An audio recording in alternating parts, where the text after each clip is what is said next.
it's Tiri. Welcome back to my show. So I'm drinking coffee today because I'm actually recording in the morning. For once. It's weird, but it's happening. It's like old times when I used to make Sunday news videos. Jumping right into World of Warcraft, patch 5.4 mixed with all the previous other patches bring us so many ways to gear up. Blizzard has been kind enough to put a quick guide up on their website in what's important and what will probably be the quickest way to gear up come patch 5.4. The first one mentioned is going to the Timeless Isle.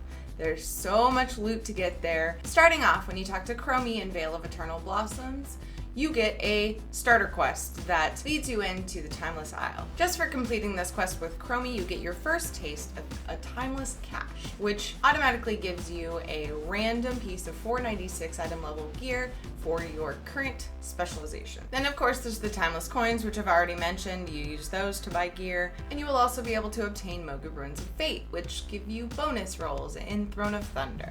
The other best way to get geared up when you first hit level 90 right now and coming in patch 5.4 is getting Faction with Golden Lotus, Shadowpan, August Celestials, and the Klaxi. Don't forget, currently in World of Warcraft you can pick one of those factions to get bonus rep when you get rep from doing dungeons and raids. And also when you do Throne of Thunder, you get rep with the Shadowpan Assault, which actually has a lot of good gear to buy. Also get reputation with them from doing quests in the Isle of Thunder. This week, mmo-champion took a look at Nazgrim, which is the 8th boss in Siege of Orgrimmar.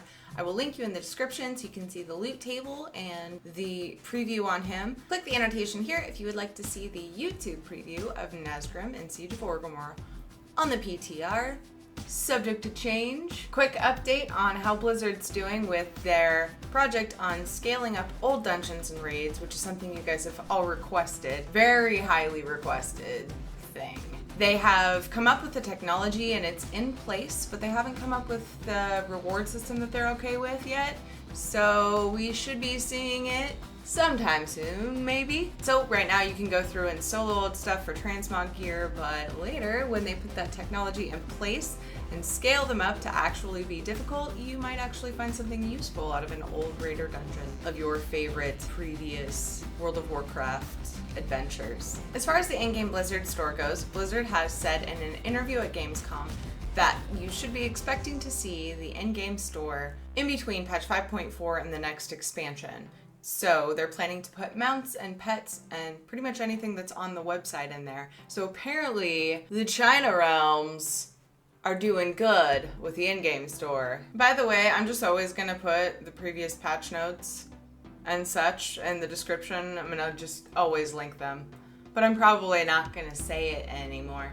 It's like a waste of 10 seconds. Blizzard would like to thank all of you who played and supported the World of Warcraft trading card game for over 7 years now. And while they've announced that set 21, Time Walkers, Reign of Fire, will be the last set for the World of Warcraft trading card game, they also say that it sets itself apart because every single one of the sought after loot cards can be found in this deck. Blizzard has begun releasing information about the arena competition that will be taking place at BlizzCon 2013 in Anaheim, California, November 8th and 9th. 2 of the highest ranking arena teams from North America and 2 of the highest ranking teams from Europe will be selected and invited to come compete at BlizzCon. Korea and Taiwan will each host regional competitions, and the top ranking teams from those competitions will be invited, 1 from each region. And a regional tournament in China will determine what 2 teams from there will be invited to BlizzCon to compete. The rewards from winning in this competition at BlizzCon consist of bragging rights, of course, and various prizes from a pool of $180,000. Those of you that have watched or competed in Blizzard competitions before know that they give away some pretty sweet gear. Keep an eye on BlizzCon.com for more details on the arena tournament for BlizzCon 2013.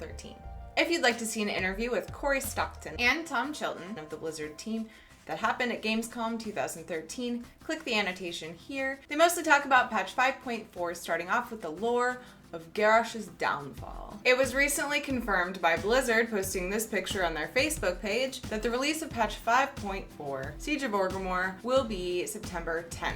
Many presumed it would be earlier than that, but they pushed it back, giving you more time to get ready for it. Keep in mind, your Valor will not be converted to Justice this patch, but your Conquest will be converted to Honor. Also, the release of patch 5.4 being September 10th gives you more time to buy the Honor you want to buy, because they are going to up the price of the Honor to 500 Justice for 250 Honor points. There is a huge recap on mmo-champion right now about Diablo 3's Reaper of Souls expansion coming soon, and they have a cool video linked on there as well. I will put an annotation here.